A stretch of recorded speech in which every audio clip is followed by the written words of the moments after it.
Semoga Pak Syahrul Yassin Limpo kuat, sabar.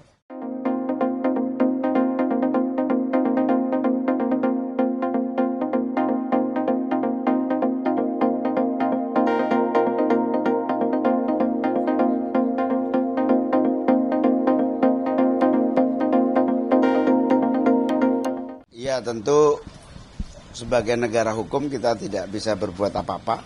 Ya kita serahkan sepenuhnya aja proses hukum yang objektif, bersih, transparan, berkeadilan. Semoga Pak Syahrul Yassin Limpo kuat, sabar menghadapi cobaan yang berat.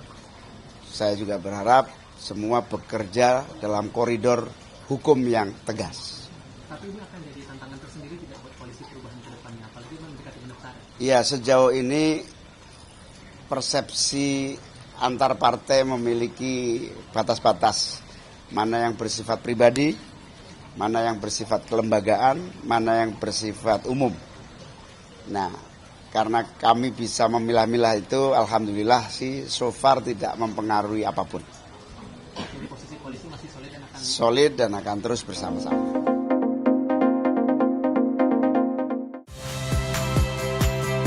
Saya Magister Tarigan. Saksikan program-program Kompas TV melalui siaran digital, pay TV, dan media streaming lainnya. Kompas TV, independen, terpercaya.